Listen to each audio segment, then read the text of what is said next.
You were just talking about your vinyl kind of journey. Yeah, honestly, in the lockdown, one thing I've realized is everything is so digital. We're always on a computer. We're always even looking for music on a computer. And it kind of takes away from, the affection we have for the music. When you download a song, it doesn't feel as good as, going out there. And as a kid, I used to buy cassette tapes, and when I used Right. to like, oh my God, look at this graphic on this cassette tape.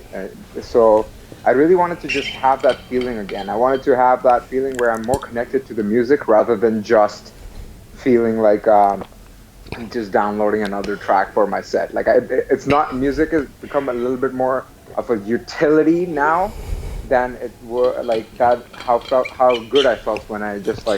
started off. There's definitely that That's what, nostalgia. Yeah. yeah, and also like because it's harder to mix vinyl because there's more time you have to spend to beat match. It forces you to be more mindful. It Right. forces you to pay more attention to the song. Like, okay, what part of the song is, mixable, and how fast is it going? How slow is it going? Is it the natural BPM of the song, or am I like speeding it up too much? All these small things, and also touching the record while you're spinning, it just feels so good. It's just Yeah. how I think music should be enjoyed by DJs. No, yeah, I've definitely heard similar kind of yeah opinions shared like kind of similar ideas on that. I agree. Like definitely that definitely adds something special. I've heard like regards I've heard so many pros for it. I've heard both sides and I agree with you. It adds special kind of magic to it. I've heard there's some delays with when if I've heard people trying to go only vinyl, and there's some kind of delays in the factories, so they're not it's kind of slowed down their release schedules, which is Hmm. can be a bit of an issue. But maybe they were Yeah. just using like a slow factory or something. But I'm not sure. But Yeah, I don't know anything about that. Yeah, honestly, I don't think I'm the only vinyl kind of guy. Like vinyl only. Like to me, I appreciate both. Like music, that's only released digitally versus released through vinyl, because I understand the appeal where it's hard to find music that's vinyl only and you have to really dig for it.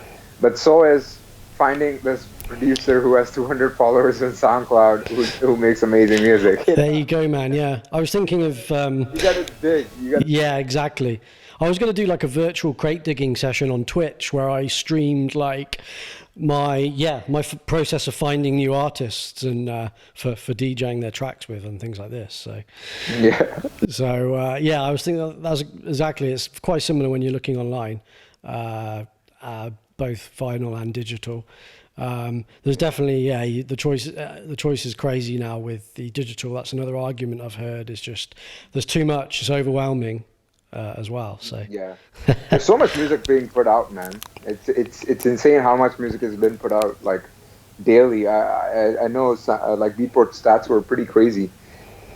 And yeah, it kind of I've noticed that it kind of would affect people's relationship with their own music that they're putting out, because if it doesn't get that many plays, or it doesn't get that many, like it doesn't chart on Beatport, is it good music? And I think that none of that matters. It's more so about the emotion that you feel while you're making the track, and the emotion that other people feel while they're making the track as well. yeah, It's hard to get away from that, like, because I've noticed it's become such a trend, and I'm way too guilty of this as well.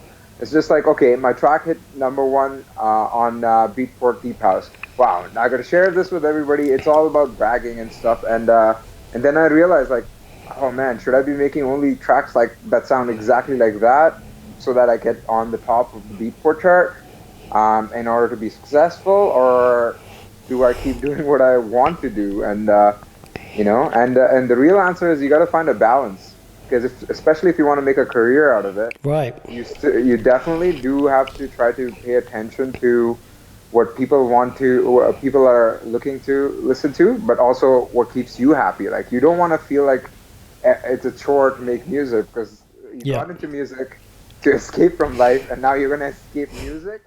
Like that's not the best way to approach things, right? Man, it opens up big questions, yeah, and I think it is a balance, exactly, man. Like, yeah, it opens up a ton of questions. I've been through same questions myself, and yeah, exactly. I think that's the way. And I was going to say as long as you're happy, but I think in order to be happy, you have to have a kind of a split, like you said, where you are enjoying making both styles, and because you've got to make music that labels kind of because in dance music there's always trends going through, and you wanna be involved with the trends, but also it'll be fickle just to make trend music, but and you don't have to. Like you obviously, if you're into music, you follow artists through their story, and you can see how they approach it. And they've maybe they go off on a few tangents, but they still stick generally to their core sound, right? Yeah. So for me, it's like it's an age-old question that everybody struggles with. Not only in music, it's like, how do I balance short-term happiness with long-term happiness? Right. Well, long-term happiness might be like, I want to get to my goals. I want to be able to play festivals. I want to play shows. And in order to play shows, you have to be relevant and you have to be noticed. And in order for you to be noticed, you have to climb up some of the charts. You have to get plays on Spotify, etc.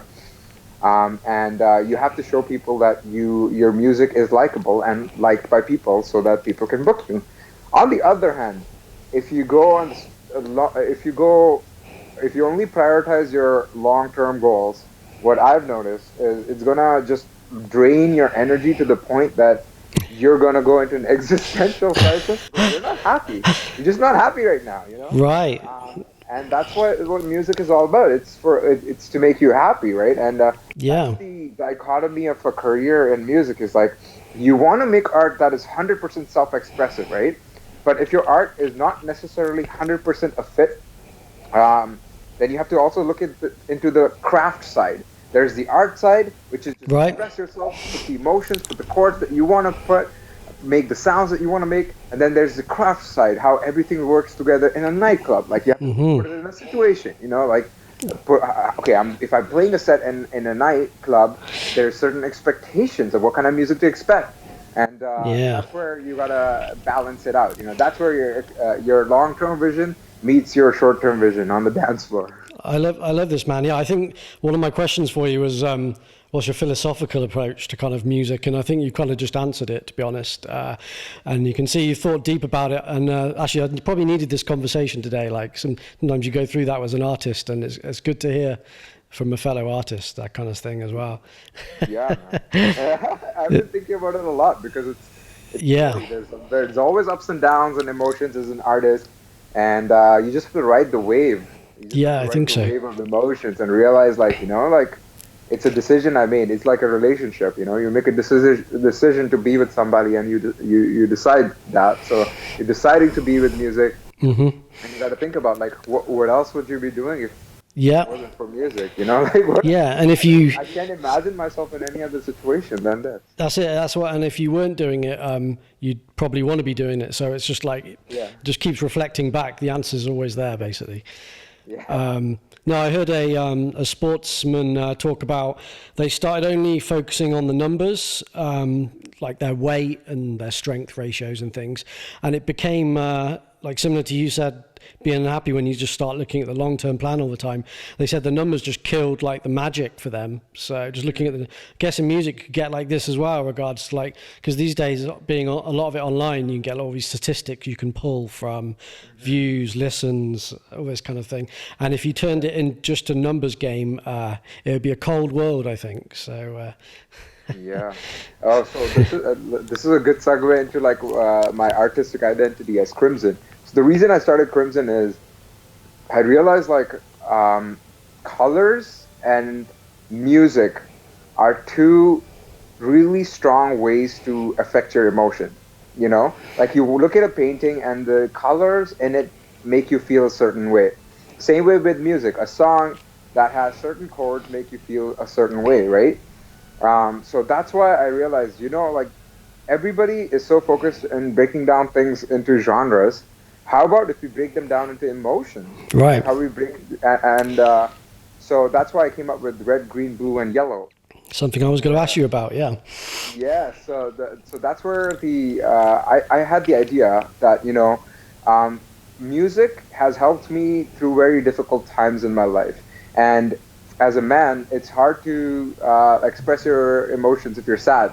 Like growing up, it was hard for me to cry. So I learned to not cry, and when I was going through some tough situations, crying is necessary. I it's think, like yeah. emotional relief. Yeah.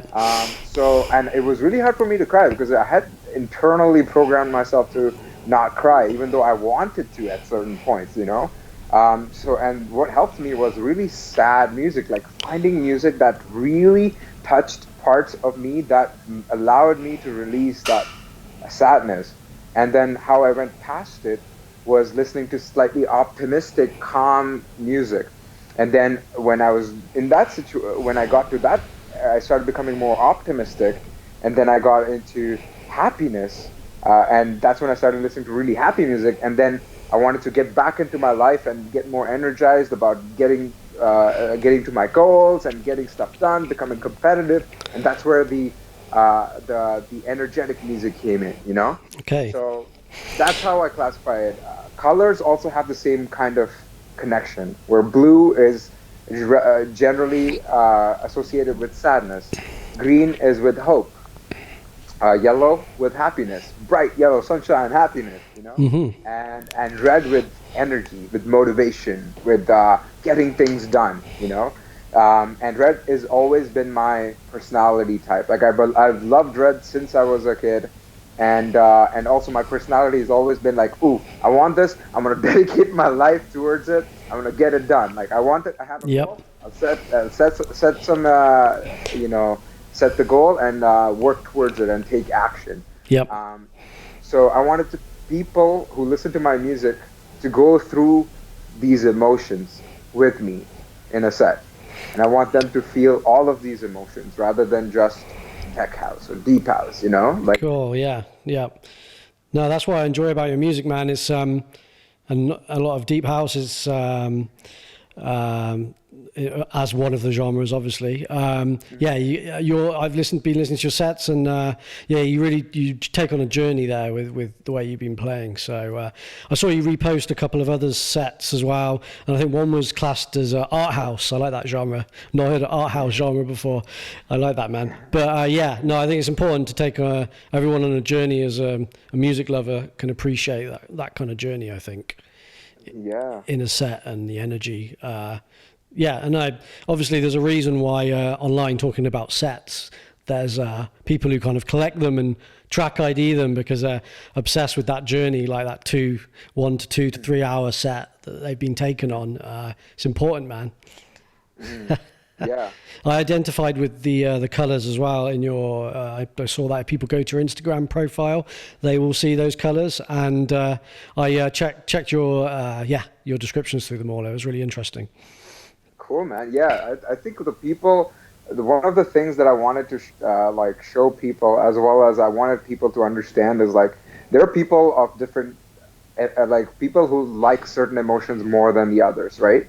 There's no right and wrong, because I always see these battles, like, oh, techno is better than tech house, tech house is better than techno.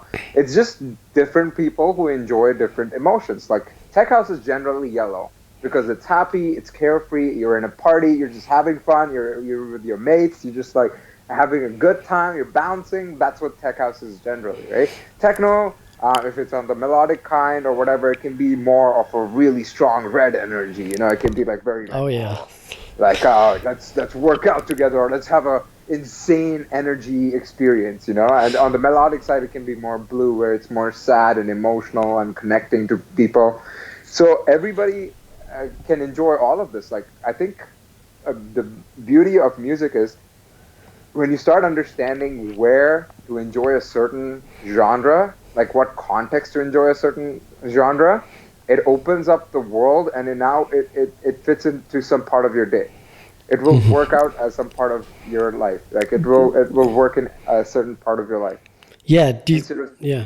Sorry, go on. Go ahead. Yeah. So I was saying, instead of like just listening to techno while you're trying to chill, like hard techno and you're trying to chill, if you were able to, put on like a more calm set that will allow you to, calm down a little bit more. And when you're working out, put on some hard techno, heavy techno, or heavy energetic music, and boom, you're working out harder than you were before. Yeah, no, I think yeah, I was going to say, I think. Do you think if you can see it that way, because I think I appreciate them all in the different ways, like you said. If you see them in that way, it can help you appreciate them more, maybe as well. Yeah. I think. Well, I was going to say thank God for music festivals because obviously, there obviously you go to a club night. It'll generally be in one genre, but you can enjoy a music festival in the way you've mentioned, where you could plan your day through those kind of genres, which is also a cool thing to be able to do sometimes. Yeah. Man, I miss music festivals so much. Yeah, I probably shouldn't. I don't like to dwell on what we can't do at the moment as much, but there you go. But Yeah. there you go. You brought it up, man. Yeah, I know I did. I saw your clubbing post where you were DJing a while back, and you got told later on that they were told people weren't allowed to dance. Man, it was like gutting. Like, That was so funny because I wasn't aware of this rule where people were not allowed to dance. So I'm going in there and I'm playing, and people are all sitting down, and I'm like, oh, that's interesting. I guess they're not. They're just, well, the night's just starting off. I'm opening the club as well, so I'm like, okay, I'm gonna start playing some chill music. Bring it up, bring it up. I'm bringing it up. Everybody's just still sitting. I'm like, wow, these guys can't. These guys are like a tough crowd. I gotta bring in my A game. So I'm mixing two to three tracks together. I'm bringing in samples. I make loops and samples cool. on Ableton. Okay, yeah. Using my own productions and memes as well. Like I love South Park, so I take samples of South Park and random stuff, and I drop them in my set, and then I made a live mashup of a Come Together, which is a Beatles song and a Tekka song, and I thought that was phenomenal. Nobody moved. Nobody moved, and I was like questioning my entire career. I was like, man, am I even a DJ if I can't even get people to stand up in an after-party club? After-hour club. Yeah, unbelievable, man. Like, I'm sweating, and like one of my friend comes to me and is like, "Oh man, you're playing some good music. It sucks that we can't stand up." Unbelievable. What do you mean? Yeah, every time we stand up to try to dance, the bouncer comes up to us and tells us to sit down, or we're gonna get kicked out. Wow, yeah. Oh, no way at that point. Yeah, what a time. Like, good your friend told you kind of, I don't know when he told you, but at some point anyway, during your set, man. But like, just like, it'll probably be never a time again where that situation happens. Like, that's why it's interesting, like, now like one of the few people to know what it feels like to be somewhere where no one's dancing, sitting around in a club. I think, yeah. Everywhere's got different rules. It's like, yeah, it's true. I'm just glad that I experienced almost bombing without even bombing. yeah, right. There you go. Yeah. I've heard talking about, like you were talking about earlier, about going back to vinyl and puts you a bit more out of your depth, like when you have to think a bit more about, or not just yourself, but anybody if they're switching formats, like to think about it a little bit more. And I've heard like seasoned DJs who have maybe started a new alias, and they've said the feeling they got when they began DJing like 20 years ago came back to them because they were playing as a different alias, a different style, and it shook things up for them. So it kind of just reminded me of something they said about that kind of switch up as well, which is interesting. And just I guess it's a lesson is just always try new things because it'll make you feel alive, basically. Oh yeah, man. That's one of the things is like when you get complacent. It leads to kind of you developing habits that can get you into more of a. It can get you bored and it can make you comfortable as well. So switch it up, make things difficult for yourself, and when you make it difficult for yourself, you find a different way of enjoying it as well. Like you find that difficulty is part of the enjoyment. That challenge is necessary. You need to challenge yourself consistently, whether it be in production, DJing, whatever it might be. You need to definitely find a way to challenge yourself, and that's where I think creativity comes from. Is like constantly having new challenges and being comfortable solving those new challenges.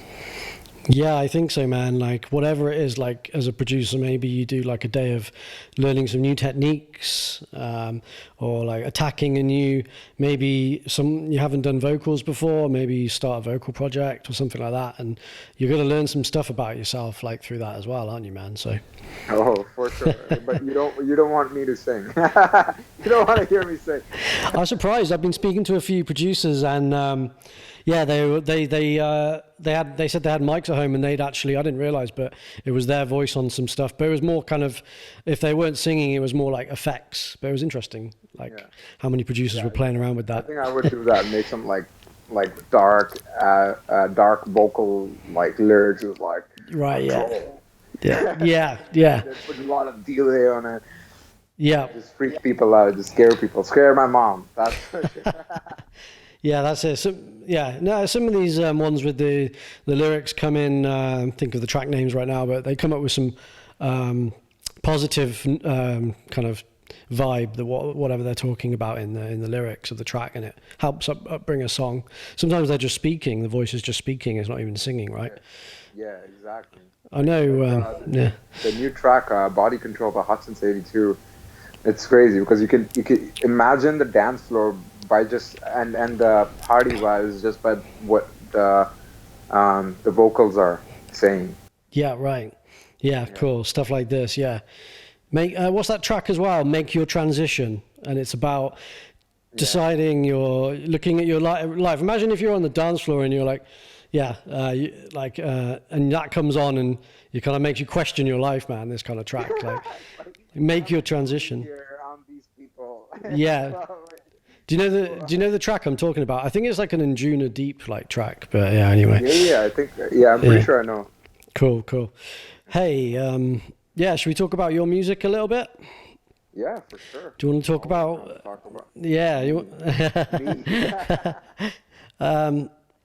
Yeah. So Grey Skies, man. Congrats on that one. Thank you. That's been charting nicely. Yeah, it's crazy. We haven't it was me, Matt, whose artist name is Phelan, and Oliver Wickham, and it was a strange way we got together because it's actually the first time that I met Phelan in person, and the way we met was he reached out to me on Instagram, and we both noticed that we both were working hard on music, So I was like, you know what? I recognize this guy. Why don't I invite him over and let's have like a production session? So we produced together, and the song came out so in a flow state. It came very quickly and very simply. And then a year from then, we started this thing called the Music Mastermind. I had the idea that, we always need some sort of support groups in order to help us move forward in the music industry. So why not get a bunch of like-minded producers and DJs who have a strong urge to, be successful with a music career, get all together and listen to each other's music, give feedback, and also keep each other accountable on each other's goals. And Oliver was part of that Music Mastermind group, right? So weirdly, this release has majority of our Music Mastermind people. It's Very me, cool.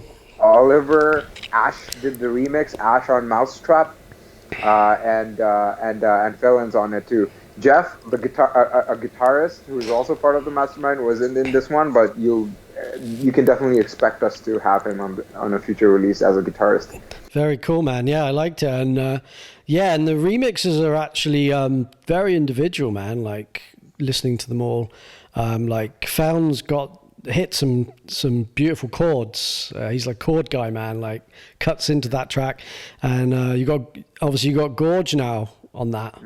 And how did the Gorge side? Is that how you pronounce his? Is it Gorge or George? You gotta ask him because Okay. I pronounce it as Gorge. Cool. Yeah. So what happened was in 2020, we were all in sight, so we were just producing, and I got addicted to taking part in remix competitions because it provided me with a like limitation, and I love challenging myself, like I just said. I think so. So Yeah. I just started taking part in a lot of remix competitions. One of them being the 8-bit one, and the 8-bit one kind of touched on my emotional side as well as the energetic side. I've followed 8-bit for a long time now. It's been like 6-7 years since I've been following 8-bit, and I've loved their releases with Oliver Shory's bringing in the energy, with Nick Curley bringing the groovy deep house vibes as well as the emotional side of Gorge. So I just wanted to take part, and I was not aware of I wasn't even expecting myself to be picked as the winner. And in the live stream, they were counting down from top 20. I saw that video, man, on Instagram. I think. It was funny because I was like, I by the time they came down to the top 3, I was like, you know what? I enjoyed doing the remix competition. There's no problem. It's not a big deal that I didn't make it. But I'm happy. That I was at least a part of it or whatever. Turns out I got to number 1. I was the last person that they announced. What a feeling, man! And it was insane. I was going crazy. I couldn't behave myself. It was and also the fact that this is the first vinyl release that I'm ever going to have in my entire life. That was my first release that ever. Wow. Yeah. Was vinyl. I actually have it right here. It's there it is. Yeah. The erotic. Beautiful. Remix. And that's how I built a relationship with Gorge. Like he loved my tracks, and then we talked back and forth on WhatsApp and stuff. And I talked to Alex from House Music with Love, the label. Yeah. Released on, and I told him like we need a solid remix, and I really want Gorge on it because I love his style and I know how Grey Skies is. I knew he would do something great with the remix, and I knew he would do something great with the vocals. And lo and behold, it got to Beatport Hype top number 1 as Deep House number 1, and right. Also it got to the Deep House top 10 and stayed up to number 5 for like a couple of weeks. Hey. That felt amazing. It was crazy, but again, I had to like check myself and be like, okay, just because I got to a Beatport chart and get high on the Beatport chart doesn't mean that I should stop expressing my music the way I want to. Mm-hmm. Just try to follow that pattern. Just do what you love and do it how you want it.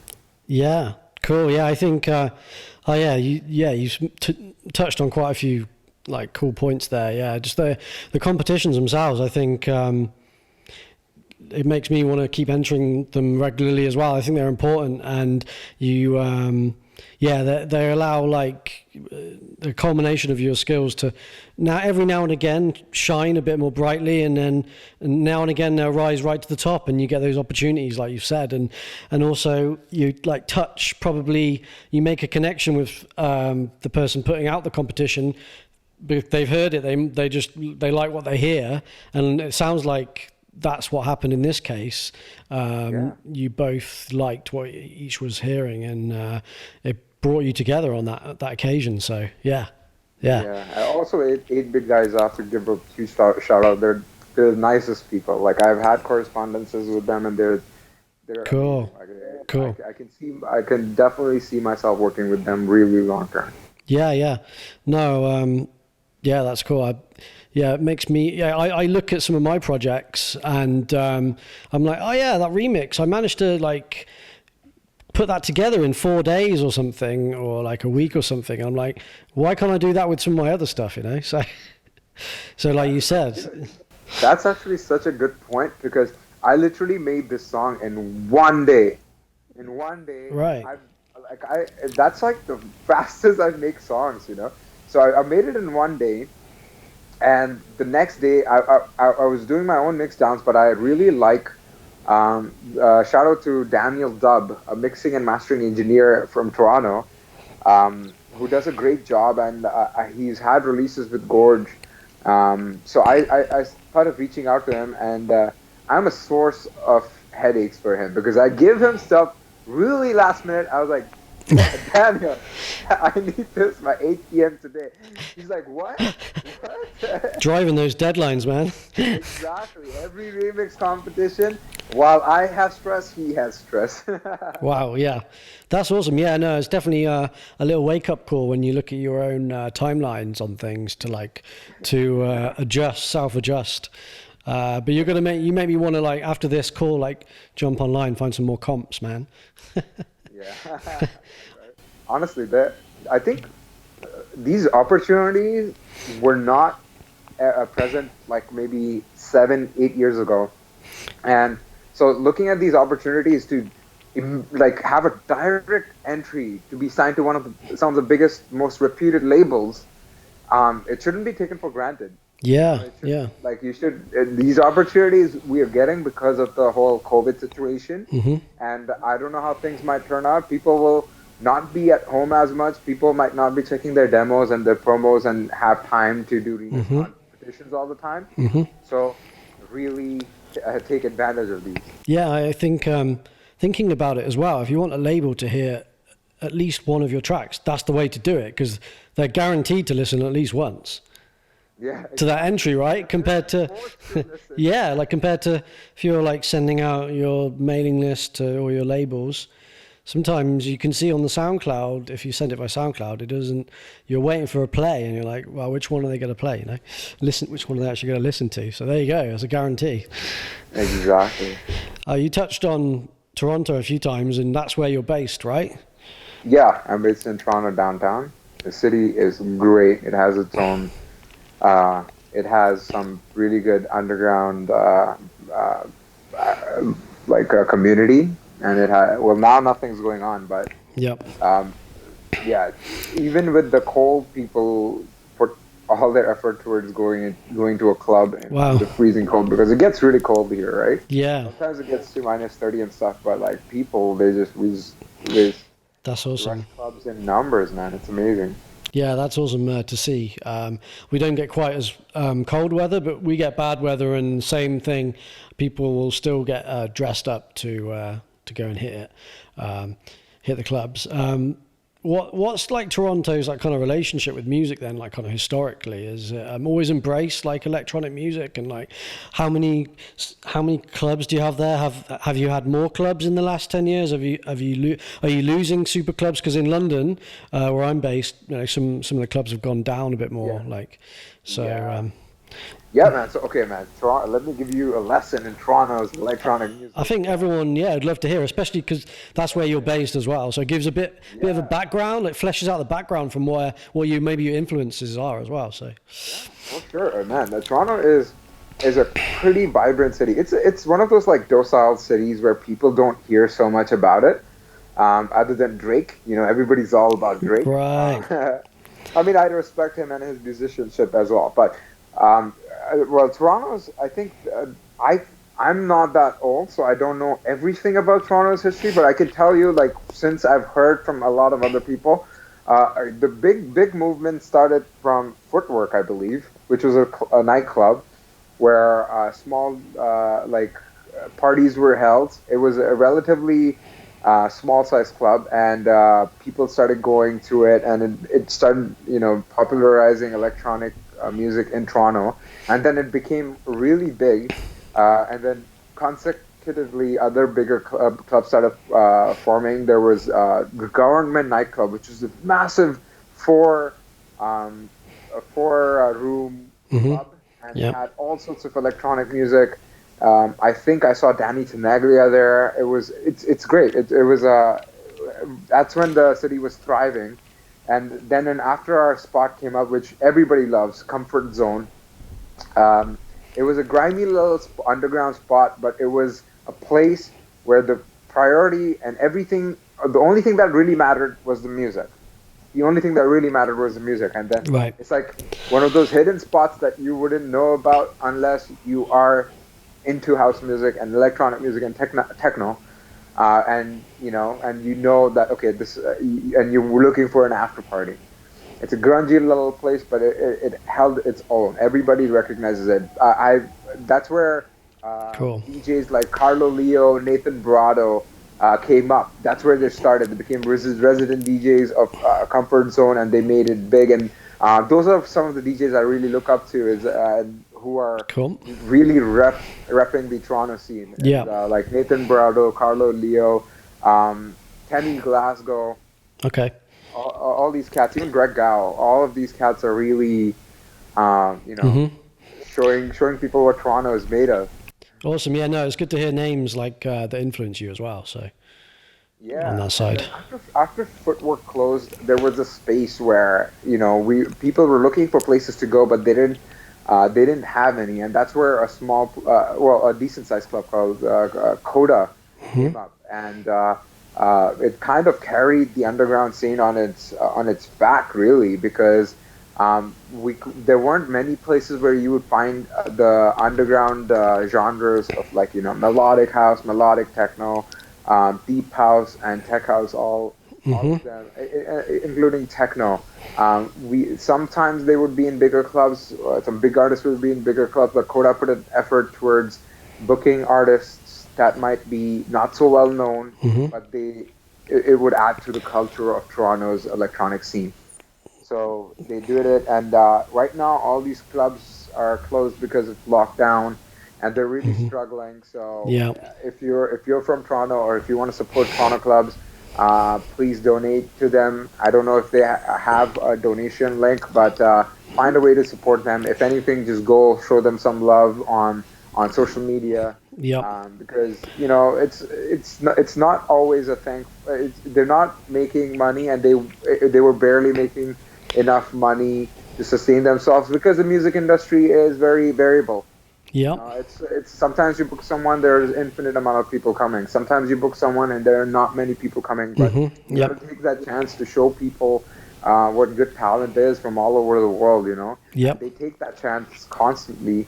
And now they're struggling, and I've had so many good memories over there, and if anyone else has gone there, then they have those memories. So it's paramount to us to make sure that when this thing ends, Coda is still up and standing, and we get to enjoy more nights there. Yeah, I think so, man. Yeah, that makes sense. Yeah, that's it. It's important.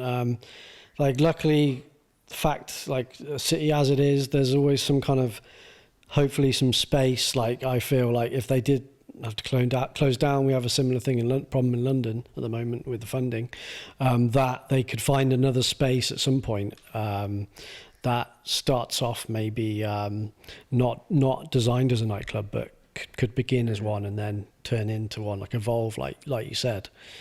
So it's important. So genre wise, would you say Toronto's like leaning towards any particular, in the dance music world, any particular genres? Like Detroit gets looked at as a techno kind of place, right? So like I think Toronto doesn't have a very. I think Toronto prides itself in diversity. Okay, yeah. In general, Canada is very, we're proud of our diversity. We're proud of what every culture brings to the mix. Like Toronto is one of the most multicultural cities on the planet. Interesting. So that actually comes back to us in music as well, as we are known as a diverse a city with diversity. Like I've seen Toronto be really into techno.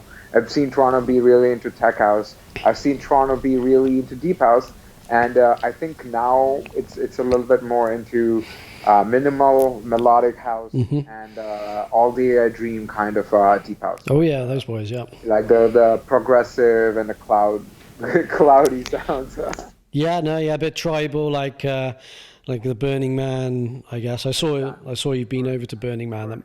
Does Burning? How many times have you been, man? I've been only once. Yeah. I was really looking forward to go last year, but that obviously didn't happen. Yeah. Man, Is it inspiring? Everyone who I haven't been, but everyone who comes back just tells me their version of that was whatever it was, it inspired them in some way. So It's beyond inspiring, to be honest. It's one of those things that you do, and it completely changes your life. Like it changes your perspective of life and how society can be. right, In its yeah, ideal. yeah, It shows you what society can be in its ideal form, yeah, where people are more concerned about giving than taking, yeah, and they're more concerned about, well, it's based on the principles of Burning Man, right? One of the principles of Burning Man is right, gifting, right, and one of the things that I realized is when you go with the intention of giving things to people mm-hmm, without expecting anything in return, you start opening your heart up to receiving things from people, mm, because you don't think that the people are giving it to you with the right, intention of receiving something back. yeah, You know, interesting, you're yeah, all, like I've seen a lot of friends be like, "Oh, you shouldn't have," like when someone brings them a gift and stuff, and that wouldn't happen. That wouldn't happen in Burning Man, because in Burning Man they'd be like, "Oh my God, is this for me? This is something you're giving to us? That's amazing! Thank you so much," and you accept it. yep, And yep, when everybody's focused on giving, the society becomes like the community becomes less about ourselves and becomes more about everybody. It interesting, becomes yeah, more about community. It becomes more about other people and everybody else. yeah, So you start putting the community first rather than yourself. And that has a magical shift in your mentality. It has yeah, a huge positive shift where I think in particular, the more we go towards thinking about ourselves and our problems and mm-hmm, our like goals and everything, mm-hmm, to after a point that starts suffocating us. If right, we don't think about others and we do some stuff for others, we forget that life is different for different people, yep, and our problems are not our own. Our yeah, problems are something that everybody experiences, and other people have gone through it, and that brings a sense of feeling like, I can get through this too. Other people have gone through positive, this. positivity, I yeah. can get through this. Exactly. And that's what Burning Man is, man. There's so many things about Burning Man, but it is Right, yeah. magic. Yeah, I think like music does that inherently anyway, so it sounds like it complements that kind of space, and those 10 days or however long it runs for is like a glimpse into maybe the future, where we will be more like that, because it's like a little break of the normal rules of society for 10 days, Yeah. where you get a glimpse into how it could be different, and that, I guess, all festivals do can get, you get a bit of a touch on that. But I think Burning Man definitely, from what I've heard, is a bit more, because it's quite what's the word? It's quite far out in the middle of like nowhere kind of thing. It's a bit more of a feels like more of a different world while you're there, and I know like a lot of governments, just talking generally, are looking at that whole guaranteed minimum income kind of thing, where everyone's more on a level playing field, and I feel like hopefully that's a direction like the Burning Man's kind of shown us that, like you've touched on, might take us there eventually, on something like that. So Hopefully, man. I think Burning Man, one of the big things about Burning Man is it teaches you to be a good citizen, and now it's up to you to bring it back into the real world and practice it. yeah, right, Um, yeah, there's a lot of it teaches you personal responsibility as well, right? So over there, it's like one of the other principles is radical self-reliance, which means you have to completely rely on your own self to be able to sustain yourself over there in the desert, in the harshest right, environments, right?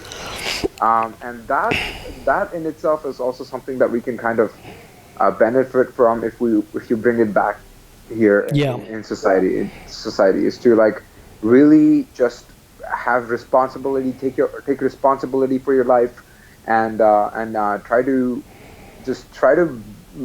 believe that you can do everything that you need to get where you want to. yeah, yeah, Trying to ignore external factors even, because if you give away your power to external factors, then you have less control over your own life. If you Yeah. say something else is the problem, like a lot of people I've seen in the music scene specifically, I've noticed that there's a huge part of the industry that blames other people for their success. Um, it's easy to look at someone else and their success and try to bring them down. I've seen a lot of people devalue women who are at levels of success and be like, oh, they had an easier way to come up. They had like an easier route. They just have Hmm. their looks, and because of their looks, they've gotten up there. And Hmm. the reality is that those successful women are making people uncomfortable because it shows them that they're not successful. And instead Right. of looking at that as a negative thing, like comparing yourself and looking at that like, oh, they didn't deserve it, think about it. How could I get there? Right. How could I improve what I can do Yeah. to get there? Yeah. You know, Should show like you it's possible. look Yeah. at them as a way of like, oh, if they can do it, I can do it too. I Yeah. just have to understand what they did and learn from them, and improve my own self. Yeah, and not to look at it in such a business-like way, but I know in business it's a rule that you should always embrace your competitors. They've actually proven it's healthy for business to like embrace to a degree your competitors because you're all working to the same goals. So Yeah. you embrace everyone in the industry, and just to remember it is a small industry actually. Once you start speaking to everybody who's involved. And interesting what you're saying about don't let external factors affect you so much, because the more you do it, yeah. And also, what I was going to say on that is you become less yourself, don't you? If there's more external factors affecting your decisions, then you're moving further away from your true self in a way as well, right? Yeah. Yeah, man, you hit the nail on the head. That's actually that's a struggle that I've had as well. And I think every artist has is like, you're seeing people succeed. You're like, okay, maybe I should change my direction completely to follow what they're doing because they seem to have it on lock. Like a Yeah, blueprint, in yeah. reality, there's no like direct way. You can definitely learn some technical stuff that maybe you're not good at mixing vinyl. Maybe learn that, or maybe learn how to produce better. But you can't sacrifice your individuality. Yeah, That's what makes you you. That's what people want to see more of you, they not do. another Nina Kravitz or not another Hmm. Jamie Jones. They want to see Yeah, you as an yeah. artist. Yeah, that's what makes those people and anyone as an artist like rich. It gives you a rich personality because you're sticking to who you are, and then that just naturally tells a story that people want to hear, right? Yeah. That's why it's so cool. But it's tempting. Like I mean, I use coaches to help you, and there are like certain like what's the word, like methods of making sure you're productive. For example, there are blueprints to at least being more successful with in the fact of in relation to making more music and releasing music. But yeah, you still need to stick to what like we've been talking about earlier with wanting to produce the music you enjoy making as well. Yeah. So Yeah, definitely. I think one of the things that I wanted to talk about is like coaches and stuff. I think coaches are so important. They basically cut the learning curve to maybe like a fraction of what you would have to do if you had to like search for that information individually. right. Even though there's infinite amount of information outside, to know exactly what to look for is hard. And nowadays, I think people should really take advantage of online courses from website. There's this website called Theater Pro. I've noticed, and it's like I met these guys at ADE, and they're flourishing right now. And I think if that something like Theater Pro existed when I started off, I would have, I would have like, I have accelerated my growth and learning Right. potential so much further than I did by just breaking my head against just my DAW and trial and error. So I think coaches are absolutely important. So you should just look at your you should look at your like music career as with two aspects: the artistic side, where you design your individuality, where you have to like write down what is important to you as an artist, what makes you feel good, what is important to you, what message you want to convey, and what is important to you in that way. And then the craft side, where it's the technical stuff. Like, you can't shy away from marketing. You can't shy away from putting yourself out there and learning the technicalities of music production and DJing. Yep. I know that some introverts find it very difficult, right, to move out of producing music, because they love music and they love producing it, but they find it inauthentic to market themselves. And in that situation, I would say that find a way that makes you feel authentic about expressing yourself on social media. You don't have to Right. you don't have to be an influencer the way other people are being are being influencers. Just be yourself, but Yep. you can't shy away from marketing. Yeah, at least have some presence online, you know. Yeah. Exactly. Yeah. You need to show people who you are. You have to put yourself out there. You have to share your music with people. You know, you shouldn't be afraid of that. And I've seen a lot of kind of resistance to this too, and I have resistance to this as well sometimes. I think so, man. I feel Yeah. like I don't want to always post when I'm not feeling like posting. Like, I don't want to post for the sake of posting, you know, and that's okay. Like, I've realized that that's okay. You don't have to always post just for the sake of posting. Just post when you really have something to share. You know, just think about all the things that you're thinking about. And Yeah, share right. Some of that. Just share some of that. You like the song? Oh man, this sounds great. Share it with your people. Other people would appreciate it too. You want to show people. You want to look at social media as sharing things with your friends, and your friends, the real ones, will stick around. Yeah, I think so, man. And like, yeah, even if you're like a bit shy or something, you can always find something, like you said, like an enjoyment, sharing some of your enjoyment with a track or something like that you like, and it doesn't have to be like a selfie of yourself each time or whatever. So yeah, it's cool to tell a little story. That's why I like the Instagram profiles now, man. You can really you can look through and you can see a great story that someone's kind of been through so far on that side. Yeah, with the music technicality side, yeah, you're right. It's such a steep learning curve at the beginning, man. Like, to get that bass line, so at least it can be played consistently against other releases. There's a steep curve, and a mentor or a coach or another artist offering a class will get you to that good bass line. And I've been through a similar journey, so. And imagine like back like 30 years ago, 20 years ago, when they didn't have the computers as sequencers. They just have like metal boxes, man, with like a tape, and that's why actually back then it was a lot harder to get into, because it wasn't just the technical learning curve; it was the price of the synthesizers and stuff. It was like tens of thousands or thousands of pounds, which is interesting to hear why now. If you go back and listen to the people that were making that music then, like what kind of experience they've had now since it's gone into all the way to computer sequencers and doors and stuff. Very interesting with that learning curve, man. Yeah, what's funny is, like, everybody back then, that's what they had to work with, so they just worked with that, and they were limited to that.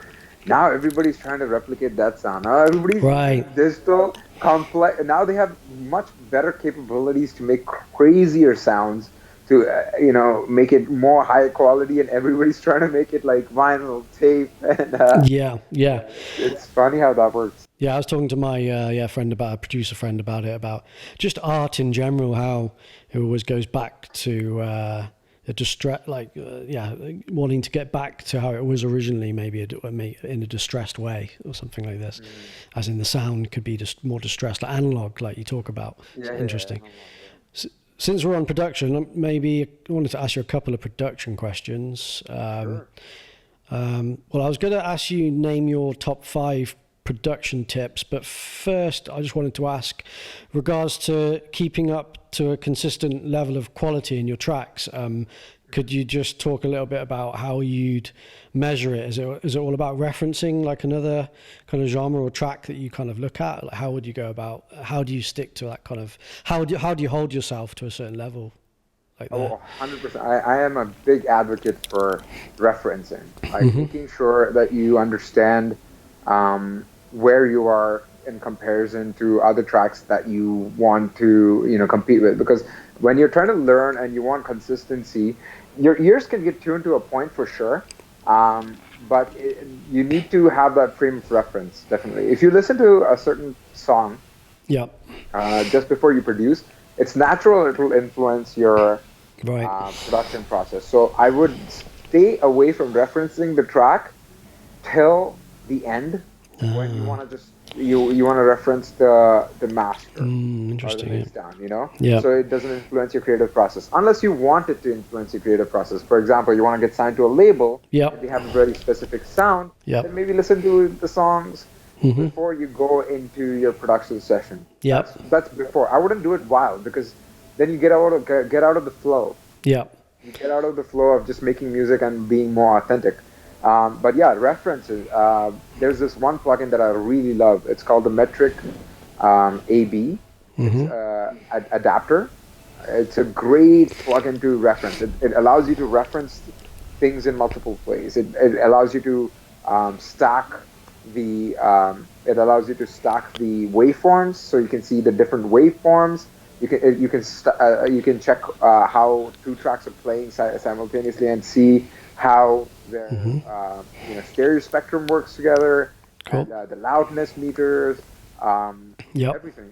It's basically something that I put on my master chain, and I load one of the tracks that I really like okay. as a reference into it. Cool. And it basically allows you to A/B. So if something's way off, like your low end is way off, you can really you can see it. You can see the offness. Maybe, oh wow, I don't have anything under 40 hertz. Maybe I need to boost some frequencies. All of that. Yep. It really helps me reference, because I've always lived in condos, and the condos, the unfortunate aspect is there's a limitation to how well you can soundproof things, and Right. so I use my headphones mostly for mixing. I use my monitors for enjoying the music in itself, because that's important while you're making music. But most of all, after all of that has been done, I reference it in metric AB. Okay, cool. So it like visualizes it. So obviously you're using your ears, but it helps to have a visual kind of cue on what it actually is doing as well. Definitely. So the low end's harder to hear sometimes as well, right? So it's good to see that. Okay, great, man. That's a good one. So all right, then let's go to your five top production tips. If you have any ideas. Yeah, I have thousands. When you ask a producer that question, right? It's like Yeah, exactly. I feel like one of the biggest problems that a producer gets to is like getting stuck while making a track, right? So that being stuck while making a track is a direct result of you not having a very rigid workflow. So having a strong workflow and being disciplined enough to apply that great. will solve the problem of getting stuck. For example, I have a very rigid workflow. I start by making a 16-bar loop, and I use Ableton, so I use it in the session view. Right? Right. I make a 16-bar loop, and once my 16-bar loop is done, and I have everything, I make the most hype moment of the track. I make the track I make it basically just a massive drop. Cool. That's going to be at the most hype moment of my entire track. That's my 16-bar loop, and then I switch to arrangement view, and I lay it out, and I make an arrangement. I am not allowed to do any sort of sound design at this point. The sound design and all of that stuff, rough sound design, all comes in the first phase, right? And the second phase is laying out the track, maybe putting some effects on if there are some effects moving, and automation. Cool. That's it. So at that point, you're trying to polish it a little bit. You're making sure you're like everything is laid out, and you have a song. An actual track, yeah. You have a track, exactly. Okay, cool. And then the next is mixing. Here I go and fine tune everything. Like if I have to fine tune the sound design, I fine tune that. I mix, master. I have a very rigid mixing and mastering Like I've created a page that I follow. Like I have a very strict way of going about it, and this was taught to me by my friend Simon Doty, Cool. who's signed to Anjuna Deep. He taught me that you should color code your tracks. You should have a very strict like way of approaching it, and the approach is bottom up, which is start from the kick drum and the bass, and then go towards like the drums, and then go towards the melodic elements, and then go towards the FX. That's how like I approach it, and it's a very strict flow. Cool. Once I've done that, then there's nothing left to do but to master. Yeah. And so I'm never stuck, because I know that if there was something that if I'm getting stuck in the arrangement, that means that I didn't spend enough time in the first phase where I had to put in ideas. Like create some magic. Always, Yeah, concept. exactly. So put more time into the first phase. Go back to the first phase. Finish the entire like add as many ideas as you can, because it's better to work with more ideas than less ideas. Yeah. And lay it out and have that strict. So that was my number one tip: is have a very rigid workflow, and it will help you. It will actually help you be more creative, as counterintuitive as it sounds. Awesome. Yep. Yeah, I agree. Other thing, the second tip I would have is have limitations on yourself. Like put limitations on yourself. Put some sort of limitations on yourself in regards to the sounds that you will use, the plugins that you will use, and the direction that you would want to go when you're approaching a track. These limitations inspire creativity and stop you from going from one, like, oh, should I use this plugin? Should I use that plugin? Should I use that? Just have it decided before you even start making the track. Cool. And when you do, then it's very easy for you to like work with it, because when you know that you can't use other stuff, it's very simple. Now you gotta change the stuff that you have. Yep. And that's the only way to go about it, and that's the only way. You're gonna make the track with only the limited amount of things that you have. I've heard that. Yep. Awesome. That's the second one. Too many plugins. Too many plugins. Yeah. Create templates for yourself. Create very strict, structured templates that have everything that you need to just be able to, like, sit down and just play and have a fun playing experience. Definitely, man. Have fun. Music should be like almost like you're DJing. It should make it like you're DJing. Yeah. Like you want to be able to have a fun time. It's not. Yeah. You try to make it as much as possible. Like I usually map certain keys to my tracks. So for example, I map the number one key to the kicks. And like I have number two key to the bass. So whenever I want to take off the kick, I just press one key, and it's like it's in a build up now. Yeah. Cool. And I have reverb, like a reverb bus thing turns on. Number three. So that way it's like I'm playing in a club. It's natural. The arrangement becomes a little bit natural. It's like a jam with inside the constraints of the template. Yeah.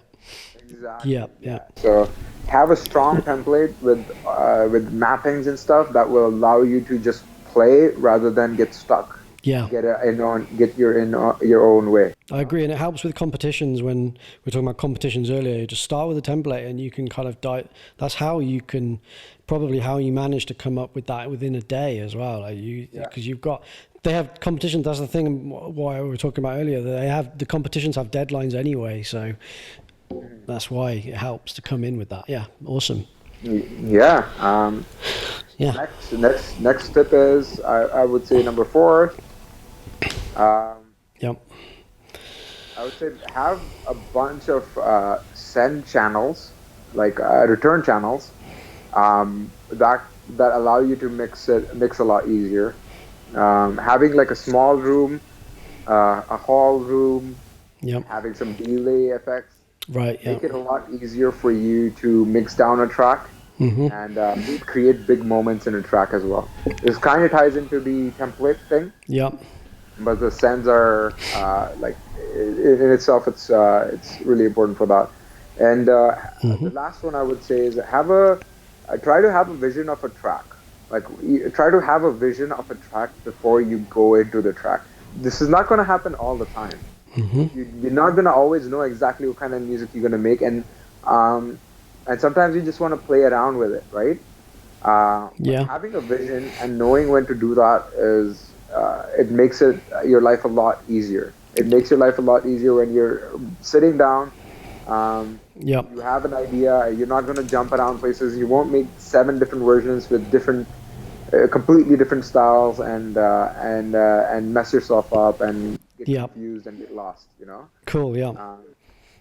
Awesome. I was listening to an interview with Paul McCartney from the Beatles the other day, and he was asked about how does he come up with the concept for the tracks, and he says he always has a concept and it allows him, like you were saying, the way he put it, it allows him to lean up against it whenever he needs to find direction. He can lean up to that concept and go back to it and recall what the track's actually about. Yeah.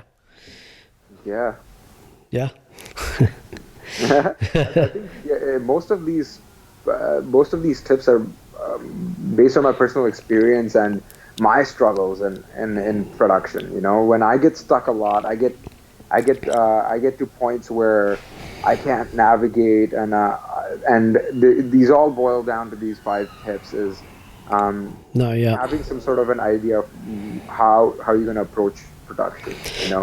Getting stuff done before you even go into doing things. I think they're quite there. I've definitely been through them myself, and I've heard them, like similar variances on that, and at least the 5 you mentioned are definitely some core tips there, man, that are gonna help anybody move forward.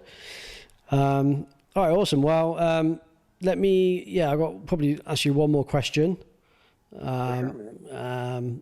But yeah, I'm really enjoying this, man, and maybe we'll have to.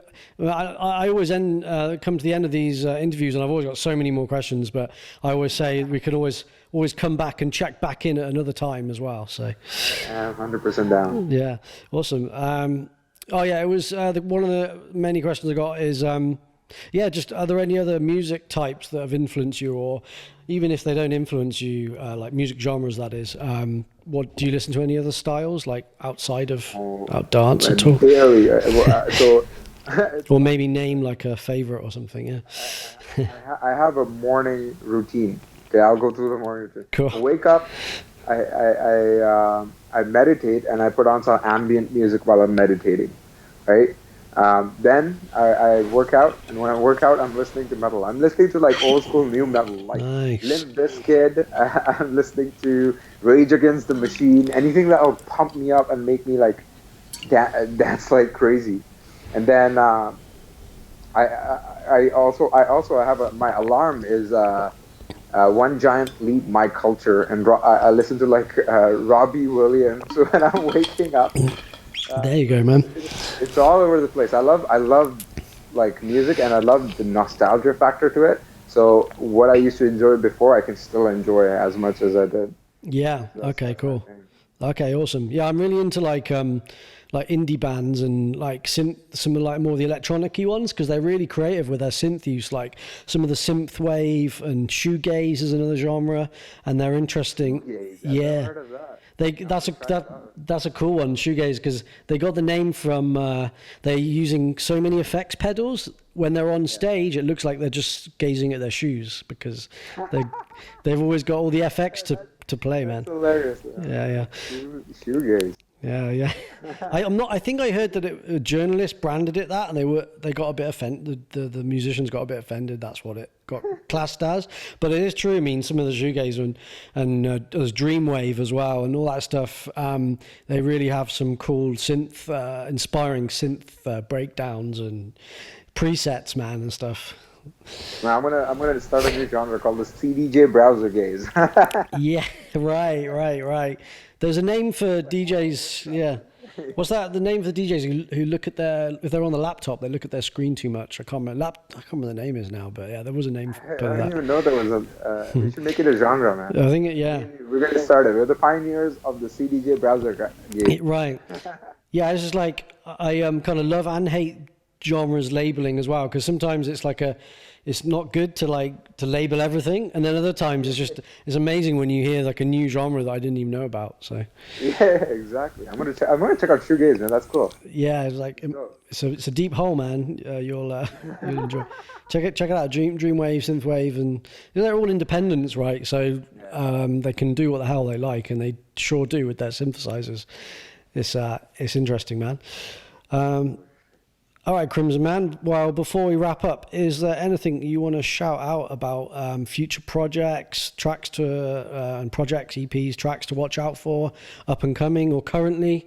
Obviously, Grey Skies is out now, but is there anything you want to talk about, or just shout out any tags on Instagram or anything like that you want? Oh yeah, for sure. So I am. So I've started a new mix series called the We Don't Fit mix series. And this mix series the concept is that while we're doing something that we're used to, what does our body really want to do? So for my first episode was basically the We Don't Fit part was we're living an urban life, but we want to be closer to nature. Like when we're restricted to an urban life, we want to be closer to nature. So the dichotomies of like living an urban life are reflected in that, and that you can feel that in the set, because I'm kind of trying to use like all nature noises and stuff to remind myself how I would feel if I was in nature, and that's where I really want to be. I think the next episode is coming up soon, and I'm also doing a guest mix for Oharal. The last guest mix they had was Gorge. So I'm really excited to be on a part of the series. That's a cool one. Doing this. Yeah, exactly. Definitely. I'm really excited for that. I'm also planning to do some vinyl live shows once I have once I have enough of a collection. Cool. I'm going to do some live streams with vinyl. For the life of me, I can't figure out how to connect my tractor with the timecode setup, but that's another challenge that I'm glad to embrace. Yeah, right. There you go, man. Time codes. Yeah. Challenge. Yeah. There you go. That's another thing. I'm sitting on a lot of tracks. So I'm planning to actually this year. My goal is to release by myself, because part of like I love labels and I love releasing with labels, but releasing with labels restricts you to stick to their sound a little bit. And I want to release stuff without being restricted at all. So that's why I'm going to start doing my own releases as well. My first track that I'm going to self-release is called Know You. And that's partially it's a happy song that makes you feel like how you felt when you first met someone you love. Okay, nice concept. Yeah, so I'm excited for that. It's going to be slightly green, slightly yellow. That's cool to hear, man. You'll understand what that means. And I want to give a shout out to the Music Mastermind crew, like my group who always supports me. Shout out to Coda Toronto, because they're keeping the scene alive. Right. Shout out to Data Transmission for giving artists a lot of Yeah. Shout out to Graham at Data Transmission. Yeah. Shout out to Graham. He's helped. He's put a lot of my tracks on Spotify, as well as he's doing this Boost program, which really helps producers learn a lot about marketing. He taught me a lot, so I'm grateful for that. Awesome, man. Yeah, that's exciting to know what's coming up for you, man. So we'll be listening out. One more bonus question, because you just made me think about it with sets and stuff. Like, do you have maybe it depends on the situation, but an ideal set length? Like, maybe you think about you getting offered to play in a club. What would be like a set, like time, a length that you feel kind of that you could really do something with? And then maybe I'll also give you another scenario, a set length for like maybe a podcast show or like a pre-recorded. So yeah, what would you give like time wise for that? I personally love 2 hours at least. Cool. Yeah. Because then I can take people on a slow journey of blue, like sad, to green, which is like optimistic, to yellow, happy, and then Right. happiness to it. Cool, man. Highly energetic. Yeah. Like highly energetic end of the night club music. Yep. In podcasts, I'm okay with working in limitations, because I know one thing is that attention spans are getting lowered, and well, it's also because people don't have as much time because they're just busy. You know, they have things to do. So Yep. that's why I'm okay. Like with podcasts, for some reason, I don't feel super restricted with an hour limitation, because then I take people through 2 emotions versus 4. Okay. Yeah. Or one Cool. emotion. Like Cool. Yeah. I'm also going to be releasing a color podcast, which focuses on 1 color each. Like Oh, interesting. 1 emotion. Okay. Yeah. Which shows people like, okay, there's this diversity in one feeling. Yeah, that's going to allow you to show off your different styles, I guess, through each color as well. So that's cool to hear as well. I feel like we're getting loads of kind of like previews of some of the upcoming projects you're going to be coming out with soon. So that's exciting to hear, man. Awesome, man. Well, thanks for talking to us today, man. It's been thanks a lot for having me. I always enjoy like talking about production and the music scene, because we're all so drenched in it. It's dope. Yeah, that's it, man. And I'm trying to keep it down the middle, because it's always tempting to go real technical, but I want to keep it open to like all topics, and I think you get to know each other, and people get to know you like a bit better when you talk about all those kind of different areas as well, right? I think it's cool. Exactly. And the open format style is getting more popular, I find, with like chats and podcasts now, where anything kind of goes a bit more, and like people are more, I like to approach it like kind of a bit casually as well. I think it's fun to You're the Joe Rogan of electronic music. All you have to do is now work out like crazy, yeah join UFC, eat a lot of yeah take a lot of DMT, bro. That's it. No, yeah, I definitely have a lot of influence from his show, but I just don't always. I think I brought it up in a few other chats so far. If I start naming him in every chat, it's just like, yeah, it's just like what he does though. He's always like, oh, you know what? You should start a podcast, man, to like every guest. He says that to everybody, man. But that's a joke. I love that approach. I mean, his is very successful as well, because he's just into so many different topics. He gets like historians on Egypt on, and then someone about space the next day, and then like he gets them all. So it's but yeah, I love this open format, and it's been a pleasure, man. It's been a pleasure, Crimsen, to chat to you, buddy. So Pleasure's all mine. I'm sure we'll catch up again soon. Yeah, that's great. Have a good rest of your day, buddy. Thanks, man. You too. Enjoy.